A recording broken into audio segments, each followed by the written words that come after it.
Welcome to another edition of Market Mantra, in which we give you a complete update on the economic and business news of the day. And today being a Sunday, we'll also be taking calls from your listeners on mutual fund and related issues. You can call us on our direct numbers 2331-4444, 2371-7106 and 2371-7117.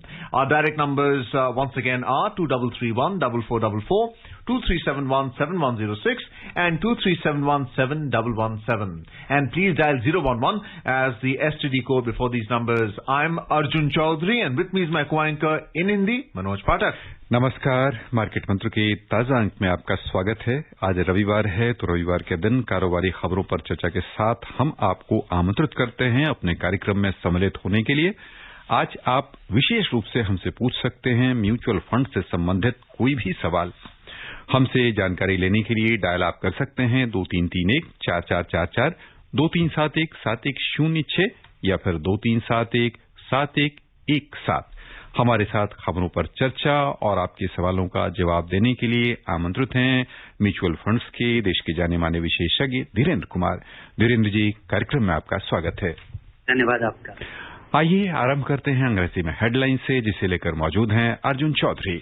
Foreign portfolio investors are pumping over 15,000 crore rupees into the Indian equity market so far in the month of June, and Brent crude oil prices jump over 1% this week to its highest level since April 2019.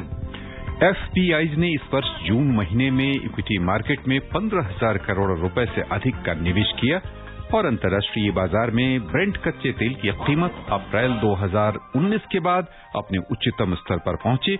इस सप्ताह 1% से अधिक की वृद्धि इसके मूल्य में हुई।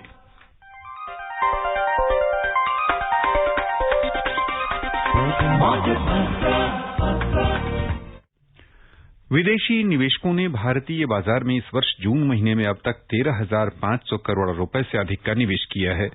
प्राप्त आंकड़ों के अनुसार विदेशी पोर्टफोलियो निवेशक FPIs की ओर से 1 जून से 18 जून के बीच इक्विटी मार्केट में 15,312 करोड़ रुपए का निवेश किया गया, जबकि डेट मार्केट से 1,645 करोड़ रुपए की निकासी हुई। इस तरह कुल 13,667 करोड़ रुपए की आवक भारतीय पूंजी बाजार में हुई है। गौरतलब है कि मई महीने में 2,954 करोड़ रुपए और इससे पहले अप्रैल में 9,659 करोड़ रुपए की निकासी FPI की ओर से हुई थी। इससे पहले अक्टूबर 2020 से लेकर मार्च 2021 तक की अवधि में विदेशी निवेशकों ने लगभग 2 लाख करोड़ रुपए का निवेश किया था। इस वर्ष के पहले 3 महीनों में लगभग 55,700 करोड़ रुपए का निवेश हुआ था। हम आपकी प्रतिक्रिया समझना चाहेंगे। जो रुझान है FPIs का, एक बार फिर से धीरेन्द्र लगता है कि वो निवेश करने के मूड में आ गए हैं। पिछले 2 महीनों में जो निकासी का सिलसिला था, लगता है कि इस बार रुका रहेगा इस महीने। क्या संकेत देख रहे हैं आप? नहीं, विदेशी निवेशकों के पैसे निकालने और लगाने के क्रम को गेस करना बड़ा मुश्किल है, और क्योंकि हमने देखा है, जैसा दिखा है कि जो एक ब्रॉड डायरेक्शन है वो एक बार निर्धारित हो जाता है, और उसके तहत भारत पे जब विदेशी निवेशकों का दुनिया भर के बाजारों में पैसा लगना बंद हो गया था, तब भी भारत में पैसा लगना जारी था। और पिछले 2 महीने में जो डिसेलरेशन देखा गया था, जो निवेश में कमी आई थी, उसका कारण गेस करना बड़ा मुश्किल है। लेकिन आने वाले समय में जैसा कहा जा रहा है कि वहां पे ब्याज दर बढ़ने की आशंका है, तो ये एक बहुत बड़ी दिशा में बदलाव आने की उम्मीद है, और वो कब आता है पता नहीं, और जब तक नहीं आता है तब तक बाजार में खुशहाली बनी रहनी चाहिए। Dhirendra, just looking at the market performance this week and what's going to happen next week with the F&O expiry, and the markets are expected to be volatile and uncertain and some corrections in the market, what would you advise new investors entering into the market? How do you see them seeking guidance from you? Should they go in for an index fund or should they go in for a focus fund? Oh, no, I don't think an investor should be guessing all that. In fact, the investor should also, markets are volatile and they are always volatile. And they have always been volatile, and they are likely to remain volatile in the foreseeable future and maybe for all time. The real thing is that, new investor, how one should start, I think there are very simple ways. There are ways which were not possible earlier, and now they are possible. For example, somebody who has never invested, he should start start with, something like balanced advantage fund. These funds typically, and I'm referring to only long-term investment, the money that you don't need for 5 years and more. That, first-time investors never invested in any market-linked thing, they should start there.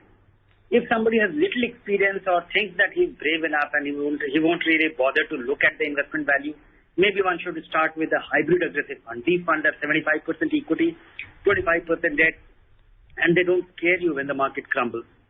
Likewise, and then after 2-3 years, after you have done this exercise of getting into the market in a conservative way, then there are different vehicles through which you index fund, actively managed fund, or a combination of index fund and actively managed fund, or a combination of equity stocks directly and some other ways, or actively managed fund and index fund. So it all depends. But I think to begin with, investors should start conservatively, and the first 2-3 things which I said, that money should be for 5 years, start with a balanced advantage, or the aggressive hybrid fund, which used to be called balanced fund earlier, and that is the only way a new investor should start. And start your SIP, even if you have lump sum money to invest. बहुत उपयोगी जानकारियां श्रोताओं को मिली, ऐसा हमें लगता है। आइए चलें बलरामपुर से हमारे साथ हैं रिंकी। बहुत बहुत स्वागत आपका, सवाल पूछें अपना। नमस्कार सर। जी नमस्कार। और आपके साथ सहयोगी सर में नेम कोई भी हो तो मेरा नमस्कार वो भी स्वीकार करें, और ईश्वर सर नेम कोई भी हो तो वो भी स्वीकार करें। सर मेरा जो क्वेश्चन है सर वो ये है, जैसे म्यूचुअल फंड से मैंने अगर कोई भी रुपए जमा किए या मैंने अपनी जो रिटर्न है मैंने लिया, अगर मैं सोच रही हूँ कि मैं किसी फील्ड में मतलब निवेश करूँ, अगर मैं निवेश कर लेती हूँ या और आकस्मिक मेरी मृत्यु हो जाती है, मेरा वो पूर्ण भी नहीं होता और मैं आकस्मिक किसी कारणवश मेरी मृत्यु हो जाती है, तो जो हमारे पैसे होंगे या जो भी कुछ होगा या हमारे जो मतलब हमारे टेस्ट में होंगे, जो हमारे मतलब वो कोई भी परिवार में होगा, तो सर क्या वो पैसे रिटर्न कर दिए जाएंगे या फिर हमारे जो भी कोई होगा तो वो उसमें निवेश कर सकते हैं या फिर क्या किया जाएगा? इससे थोड़ा कुछ इन्फॉर्मेशन धन्यवाद सर। हाँ, जब भी आप म्यूचुअल फंड में निवेश करते हैं तो आपके पास उसमें प्रावधान होता है और ये जरूर करना चाहिए कि आपके निवेश का नॉमिनी कौन है। आपके निवेश के भागीदार के लिए दो विकल्प है। एक तो कि आपका ज्वाइंट होल्डर भी हो सकता है, भले ही आप पैसा लगा रहे हैं, पर सेकंड और थर्ड होल्डर भी आपके निवेश का हो सकता है आपके साथ। तो अगर आपकी मृत्यु हुई, अगर जो भी निवेशक है उसकी मृत्यु हुई, तो दूसरा सेकंड होल्डर उसका भागीदार बन जाए, उसका मालिक बन जाए, मालिकाना हक उसके पास होता है।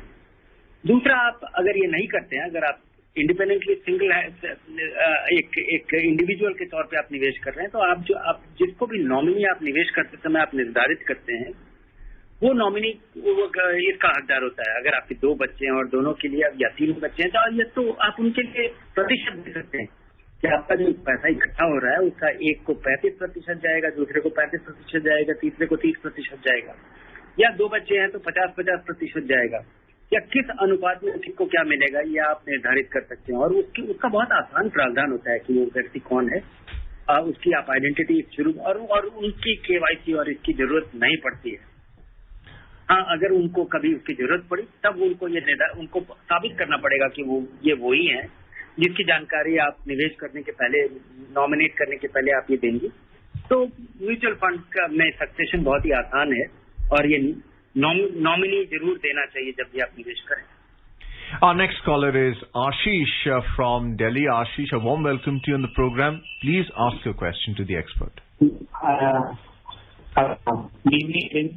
मुझे आपसे पूछना था, जैसे हम मार्केट बढ़ता है तो हमारे म्यूचुअल फंड के इन्वेस्टमेंट भी उस प्रपोर्शन में बढ़ते हैं, तो जिस तरह से अब IPO मार्केट में नए IPOs आ रहे हैं, तो क्या म्यूचुअल फंड मैनेजर्स उस IPO में इन्वेस्ट करते हैं? सेकंड क्वेरी वही उससे रिलेटेड है कि अब बहुत सारे new age internet business companies आ रहे हैं जो लॉस मेकिंग है पर वो IPO में आ रहे हैं, तो इस being a loss making industry still उनके वैल्यूएशन हाई हैं, तो what future you see in this kind of industry, और क्या म्यूचुअल फंड इंडस्ट्रीज उसमें इन्वेस्ट करेंगी based on your experience? Thank you. जी हाँ, म्यूचुअल फंड IPOs में इन्वेस्ट करते हैं, पर उनका निवेश बहुत ही सेलेक्टिव रहा है। कुछ कंपनियों का IPO जो कि जैसे हाल फिलहाल में याद करूं तो सारे IPOs में इनिशियल पब्लिक ऑफर में म्यूचुअल फंड का बहुत बड़ा निवेश नहीं रहा है। पिछला जो मुझे बहुत बड़ा निवेश दिखा था या एक पॉपुलर आईपीओ जो दिखा था वो था SBI कार्ड का। और तो म्यूचुअल फंड के पास बहुत सारे विकल्प हैं और आमतौर पे आईपीओ जिस कंपनी का आ रहा है उस कंपनी का काफी सारी चीजें हैं। एक तो कि वो कंपनी कैसी है, दूसरा उसका मैनेजमेंट कैसा है, तो आप एक नया इवैल्यूएशन करते हैं। लेकिन सबसे इम्पोर्टेंट चीज है कि उसका वैल्यूएशन क्या है, किस दाम पे वो इश्यू हो रहा है। और आमतौर पे आईपीओ अगर छोटी हो तो वो सस्ती नहीं होती। और तीसरा है कि एक बहुत बड़ा एक लॉटरी का एलिमेंट होता है, चाहे कंपनी कैसी भी हो, वैल्यूएशन कैसी भी हो। अगर छोटा सा आईपीओ है तो बहुत सारे लोग निवेश करते हैं और बहुत कम लोगों को अलॉटमेंट होता है। तो और इसमें और इस वजह से शुरुआत में कंपनी की स्थिति भले ही खराब हो जाए या शेयर मार्केट में कंपनी का शेयर का कुछ भी बदहाली भी हो, तब भी शुरुआत में बहुत झुकाव देखा जाता है। तो म्यूचुअल फंड पहले भी काफी सावधानी से आईपीओ में निवेश करते हैं और कई बार मैंने देखा है कि जब इस तरह की स्थिति बनती है तो निवेश करते हैं, लेकिन उनका भी अप्रोच बिल्कुल आम निवेशक की तरह होता है। काफी शॉर्ट टर्म या मीडियम टर्म व्यू होता है, वो लंबे समय के लिए उन कंपनियों में पैसा नहीं लगाते। और भविष्य में क्या करेंगे जब ऐसी कंपनियों का शेयर का आईपीओ आएगा जो कि बहुत बड़ा नुकसान कर रही हैं। हाँ, ये बिल्कुल एक बदला हुआ एक अजीब भाग है बाजार का जिसमें कि प्राइवेट इन्वेस्टर्स या प्राइवेट इक्विटी फंड उसमें निवेश करती हैं और कंपनियां बड़ी होती हैं और उसके बाद फिर मुनाफा नहीं कमाती। उसके बावजूद उनका आईपीओ अब आना संभव हो पाया है। पहले भारतीय बाजार में सेबी का रिस्ट्रिक्शन था कि जब तक कंपनियां मुनाफा नहीं कमाती तब तक उनका आईपीओ नहीं आ सकता। उसमें उनके आईपीओ के लिए उन कंपनियों के लिए बदलाव किया गया प्रावधान का, जिसके बाद ये संभव हो पाया है। और मुझे लगता है कि जो हमारे फंड मैनेजर है जिसको आप करीब 1% तक आपका निवेश का उसको आप देते हैं, ये आप इसीलिए उसको मैनेजमेंट से देते हैं ताकि वो उचित चीज निर्धारित कर पाए। और मुझे उम्मीद है कि अगर कोई अनाप शनाप दाम पे अगर किसी कंपनी का आईपीओ आएगा तो समझदार निवेशक उससे दूर रहेंगे। लेकिन कई बार ऐसा भी होता है कि जो बाजार का रुख है कि कंपनियां नुकसान कर रही हैं लेकिन लोग खरीद रहे हैं और उसका दाम बढ़ रहा है और लोग उसको और वो बढ़ता चला जाता है। तो शायद मुझे पता नहीं है कि निवेशकों का रुख क्या होगा, लेकिन मुझे लगता है कि भारतीय फंड मैनेजर जो कि बहुत एक्सपीरियंस है वो सावधानी से इसमें निवेश करेंगे। आइए दिल्ली से अब चलें मुंबई से हमारे साथ फोन लाइन पर हैं किरण जी, स्वागत आपका, सवाल पूछें। Sir my question is good evening. My question is sir, investing in arbitrage fund is better than an overnight fund? Will it give a more return than overnight fund? And roughly how much arbitration fund has given in last 1 year the return? Thank you. Okay. Yeah, I'm hopeful that in the coming time, overnight funds are unlikely to give you anything meaningful. An arbitrage fund will likely get you a little more return. If you look at what has been the return in the last 1 year, 3% in arbitrage funds. So, the returns from these, very ultra short-term parking vehicles, they have virtually collapsed in the last 1 year. But I would say that, compared to overnight funds, the difference is 25 basis points. It is hardly anything. And when I look at it from the safety point of view, of course, both are reasonably safe. But overnight is, absolutely safe. You are effectively, I would say that overnight funds, I would like to equate them that they are safer than investing in a bank because, the overnight fund is spread over a couple of banks on an overnight basis. So you are spreading your money over, a few banks than just doing your deposit in one bank. Compared to that, the difference is not very meaningful. But I think in coming times, arbitrage fund should give you little more, might have little more differential higher return. Next caller is Pradeep from Chennai. A warm welcome to you on the program. Please ask your question, Pradeep. नमस्कार sir, मैं चेन्नई से प्रदीप बोल रहा हूँ। जी sir, mutual fund में मैं 4-5 साल से इन्वेस्टमेंट कर रहा हूँ। अभी मेरे पास कुछ पैसे हैं, जैसे बल्क पैसे हैं 50 से 60 हजार रुपए, जिसकी जरूरत मुझे 10 साल बाद पड़ेगी, मतलब तो उसको किस फंड में इन्वेस्ट किया जाए? कोई 2 अच्छा सा फंड बता दीजिए। अगले 5 अगर आपको टैक्स बचाने के लिए इन्वेस्ट नहीं करना है और 10 साल तक इस पैसे की जरूरत नहीं पड़ेगी तो मेरी सलाह होगी कि 1 या 2 अच्छे डाइवर्स फंड में पैसा लगाइए। अगर मुझे कुछ गिनाना हो तो एक्सिस का मल्टी कैप फंड, या आदित्य बिरला सनलाइफ का फ्लेक्सी कैप फंड, या पराग पारिक का एक फंड है जिसमें कि वो बहुत इंटरेस्टिंग फंड है और बड़ा रिवॉर्डिंग फंड साबित हुआ है, पराग पारिक फ्लेक्सी कैप। तो इनमें से किसी एक फंड में, और अगले 5-6 महीने में इस पैसे को स्प्रेड करके लगाइए, एक साथ मत लगाइए, क्योंकि लगाने के तुरंत बाद जब आप उसको देखेंगे तो थोड़ी चिंता होगी अगर बाजार में गिरावट आई तो। श्रोताओं का क्रम आज लगातार अपनी अभिरुचियां स्थान परिवर्तन के साथ बदल रहा है। पहले बलरामपुर, फिर दिल्ली, उसके बाद मुंबई और उसके बाद चेन्नई, और अब चलते हैं हम रेवाड़ी। रेवाड़ी से हमारे साथ हैं विक्रम सिंह। विक्रम जी, बहुत बहुत आपका स्वागत। सवाल पूछें। सर जी, मैं 15 साल के लिए म्यूचुअल फंड में निवेश करना चाहता हूँ जी। तो ये 1 लाख के आसपास 15 साल में कितने अमाउंट हो जाएगा टोटल, बताने का कष्ट करें। धन्यवाद। आप जो चाहते हो मैं शायद आपको नहीं बता पाऊँ, क्योंकि ये गेस कर पाना बड़ा संभव नहीं है। लेकिन इसको आप दूसरे नजरिए से देखें कि आपका जो पैसा है उसका कितना कम से कम बढ़ना चाहिए, और मुझे उम्मीद है कि पैसा उतना बढ़ेगा। महंगाई से बेहतर बढ़ेगा अगर आप इक्विटी में लगाते हैं। और जो फिक्स्ड इनकम रिटर्न है, जो आपको डिपॉजिट में पैसा मिलता है या जो डेट म्यूचुअल फंड पे पैसा मिलता है, उससे जो रिटर्न मिलता है उससे बेहतर रिटर्न की उम्मीद मैं रखता हूँ। और पिछले 10 साल, 15 साल, 20 साल, 30 साल में देखा जाए तो इक्विटी उस तरह का रिटर्न दे पाया है। कम समय में ये आपको रिटर्न नहीं मिलेगा, कम समय में आपका नुकसान भी हो सकता है, और काफी भारी नुकसान होता है अगर आप कम समय के लिए लगाते हैं तो। लेकिन 10 साल से ज्यादा के लिए आप लगाते हैं तो मुझे लगता है कि जो इक्विटी से मिलने वाला रिटर्न है वो काफी हद तक आप हासिल कर पाते हैं। और ये जो रिटर्न का जो क्रम है, ये जो हमारी उम्मीदें हैं, ये इंटरेस्ट रेट और बाकी चीजों पे, इंटरेस्ट रेट और महंगाई दर पे के आधार पे बदलती रहती है। पिछले दशकों में अगर किसी को 15-18% रिटर्न मिला था तो वो अच्छा कहा जा रहा था इक्विटी पे। और लेकिन उस समय हमारे यहाँ फिक्स डिपॉजिट पे भी आपको 8-9% मिल जाता था, पीपीएफ पे भी 9-10% मिल जाता था। आज के दिन अगर जब ब्याज दरें 4-5% की तरफ चल पड़ी हैं और यहाँ पे रिटर्न को बिना जोखिम के आपको कुछ नहीं मिल रहा है, तो वहां पे मुझे लगता है आने वाले समय में, अगले 10-15 साल में, अगर ब्याज दरें ऐसी रही और महंगाई दर भी ऐसी रही तो 11-12% रिटर्न शायद अच्छा रहेगा। लेकिन ये सब कुछ बदलता हुआ चीज है, जैसे जैसे ये चीजें बदलें। Next caller is Vijay Kumar from Chennai. A warm welcome to you in the program. Please ask a question to the expert. Yeah. Good evening, Market Mathura team, and good evening to Mr. Dhirendra. I have this particular question, which I don't know if I'm true, I'm right or something, but whenever the market goes up, when the bulls are in full play, there's always a tendency to call it correction, as if something wrong had happened and, it should not have gone that level, and never such a terminology is applied when bears are in play. Why is it that there is a trepidation whenever there is a bull run and there is an urgent need for correction? That's point number one.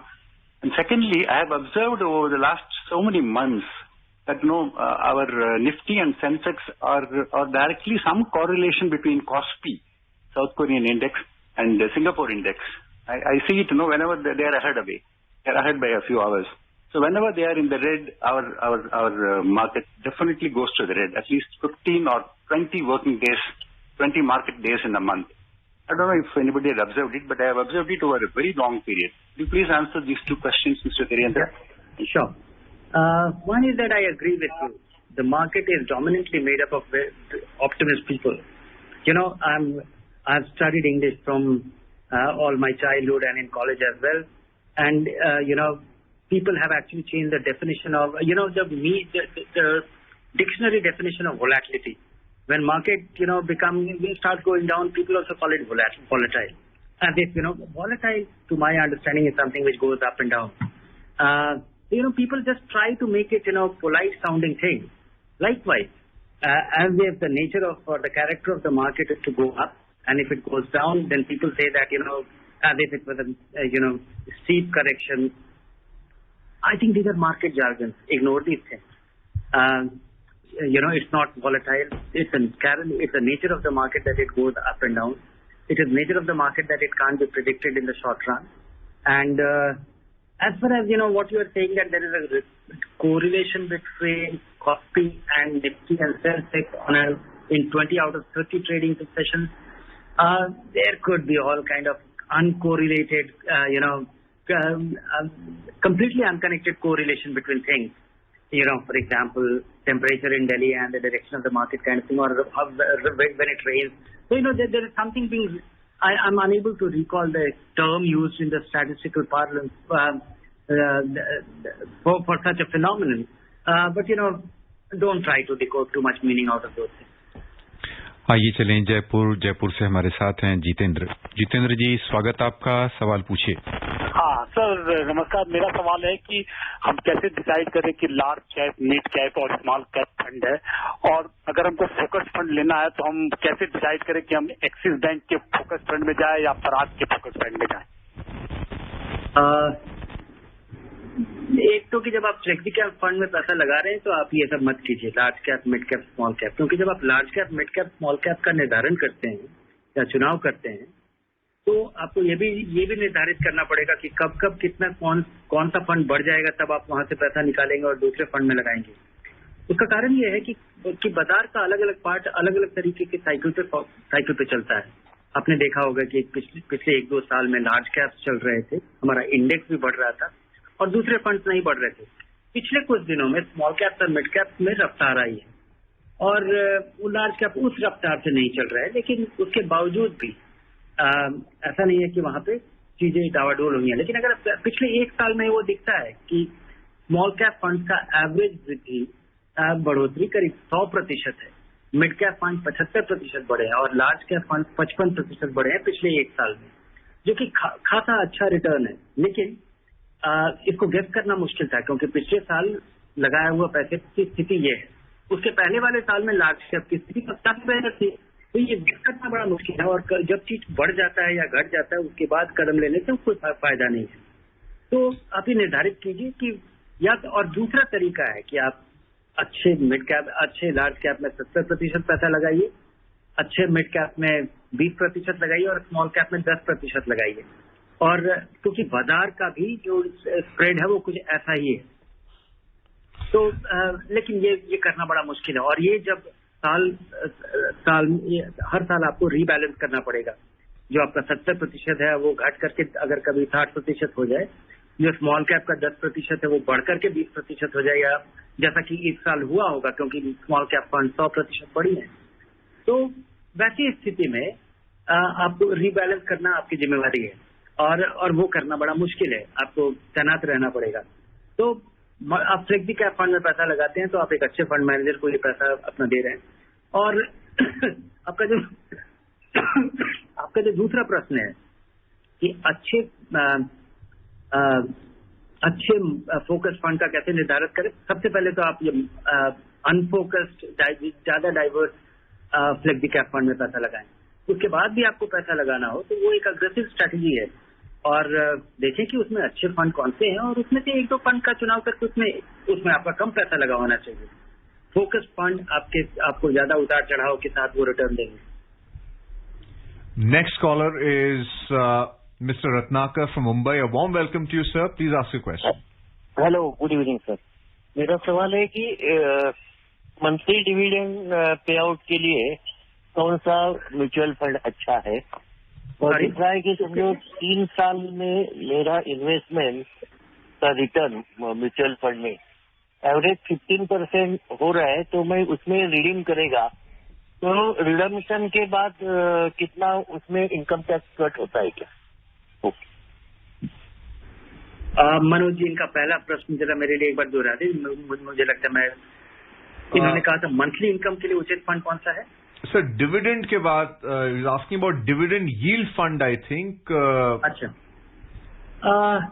मेरी सलाह होगी कि जो dividend yield fund है ये आप equity में पैसा लगाते हैं और डिविडेंड के यील्ड फंड जो हैं उनका प्रदर्शन कोई खासा नहीं रहा है। और जब आप म्यूचुअल फंड में पैसा लगाते हैं तो आप अपनी पसंद से, अपनी इच्छा से जितना रिटर्न मिला है उसका एक भाग आप हमेशा ही ले सकते हैं। तो आप म्यूचुअल फंड से डिविडेंड आप अपनी जरूरत के हिसाब से और वृद्धि के आधार पे आप ले सकते हैं। तो उस डिविडेंड यील्ड की स्ट्रैटेजी में कोई खास मुझे दिखा नहीं है। बहुत सारे पुराने डिविडेंड यील्ड फंड है, वो स्टेबल है, वो डिसेंट रिटर्न दे पाते हैं। लेकिन बाकी जो दूसरे अच्छे इक्विटी फंड है उनसे उनका प्रदर्शन काफी कमजोर रहता है। तो मेरी सलाह है कि डिविडेंड यील्ड देखने के बजाय एक ज्यादा स्टेबल फंड का चुनाव करें जहां पे आप अपनी इच्छा से रिटर्न ले पाएंगे। टैक्स कितना लगेगा 3 साल के निवेश के बाद, किसी भी कोई भी फंड जो कि इक्विटी फंड है उसका टैक्सेशन बहुत ही स्ट्रेट फॉरवर्ड है। 1 साल से कम के रिटर्न पे आपको 15% शॉर्ट टर्म कैपिटल गेन्स लगता है। 1 साल से ज्यादा वाले रिटर्न पे रिटर्न का 10% आपका लॉन्ग टर्म कैपिटल गेन्स लगता है। किसी भी डेट फंड में, जो कि डेट फंड, ऐसे सारे इनकम फंड है या ऐसे सारे फंड जिसमें कि आपका इक्विटी का जो एलोकेशन है वो 65% से कम है, उसमें आप 3 साल के पहले जो भी आपको रिटर्न मिलता है वो अगर आप बेचते हैं तो वो सारा आपके आमदनी से जोड़ दिया जाता है, और जो आपका मार्जिनल टैक्स रेट है 10%, 20% या 30%, उसके आधार पे आपकी आमदनी में जोड़ दिया जाता है और उस पर टैक्स लगता है। 3 साल से ज्यादा वाले रिटर्न पे इंडेक्सेशन के बाद महंगाई से ज्यादा, पहले तो महंगाई के दर को घटा दिया जाता है आपके रिटर्न से, और बचे हुए रिटर्न पे 20% टैक्स देना होता है, जो कि काफी कम साबित होता है। And before we take our next caller from Chennai, let's have a look at the oil story. Brent crude oil futures ended the week at its highest level since April 2019 at $73.51 a barrel, while US crude also closed at its highest level since October 2018 at $71.64 a barrel. और हमारे साथ काफी देर से line पर हैं चेन्नई से छविलाल जी, अपना सवाल जल्दी से पूछ लें। जी, आप जुड़े हुए हैं छविलाल जी, सवाल पूछें। I want to ask SIP, that is systematical investment, no? Ji.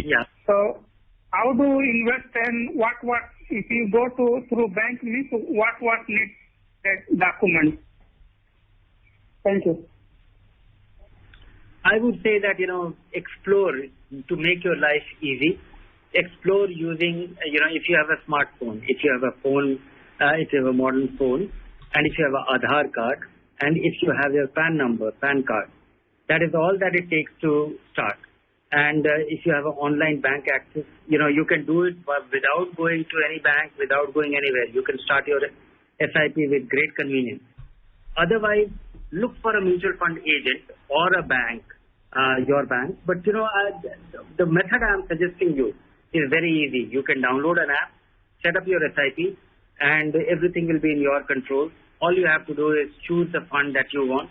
And in any case, if you are able to choose a reasonable equity fund or a aggressive hybrid fund and set up an SIP for investment for next 2-3 years, you end up, deriving most of the benefit of, making such investments.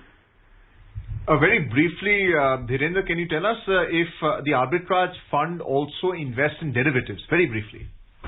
Yeah, they invest in derivative, but they never have an open position.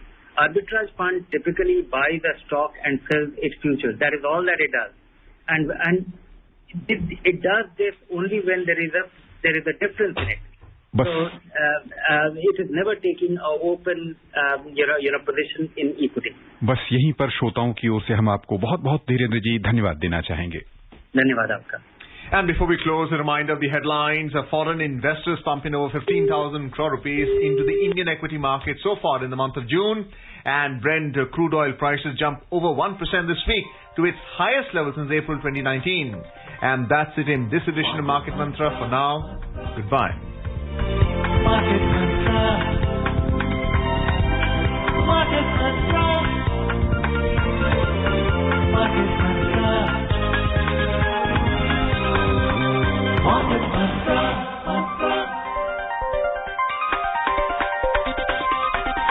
Market Mantra.